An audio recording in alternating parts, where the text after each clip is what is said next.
नमस्कार, मी पंजाब डक हवामान अभ्यासक मुक्काम पोस्ट कुगली धर्मगड तालुका शिरूर जिल्हा परभणी।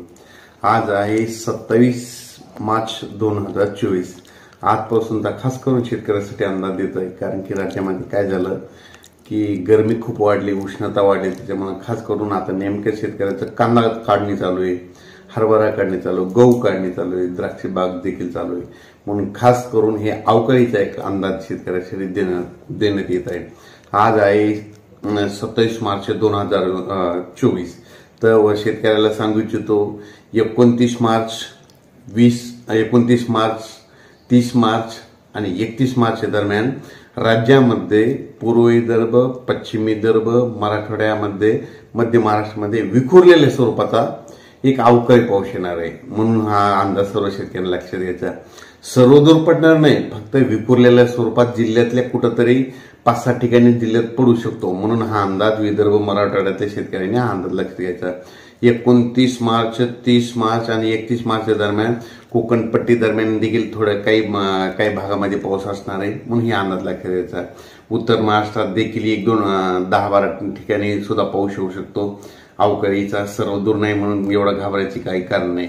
मध्य महाराष्ट्रात देखील पाऊस येणार आहे, विखुरलेल्या स्वरूपाचा असणार आहे, म्हणून हे अंदाज लक्षात घ्यायचा।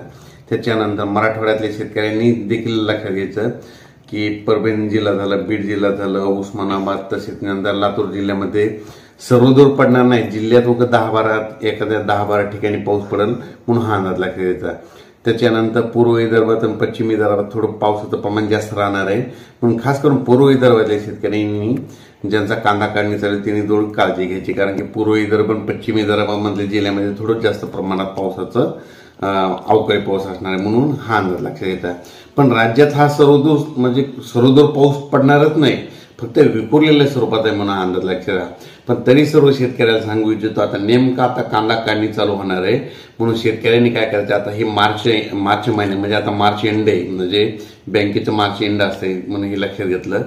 पण आता जे एप्रिल महिना लागेल, तर ज्यांचा कांदा काढणी चालू आहे तर त्या शेतकऱ्यांनी काय करा, 5 एप्रिलच्या अगोदर तुम्ही तुमचा कांदा झाकून ठेवा, कारण की राज्यामध्ये 6, 7, 8 दरम्यान परत एक अवकाळीचं पाऊस असणार आहे, पण तो ह्या पावसापेक्षा थोडं त्याचं प्रमाण जास्त असणार आहे, म्हणून हा अंदाज लक्षात घ्यायचा। त्याचा मेसेज नंतर देण्यात येईल, परंतु शेतकऱ्यांनी एक माहीत असावं म्हणून राज्यात 5 एप्रिलच्या अगोदर तुम्ही तुमचा कांदा झाकून ठेवा, हे देखील सगळ्यांना लक्षात घ्यायचं। पण आता हे जे उद्या 29, 30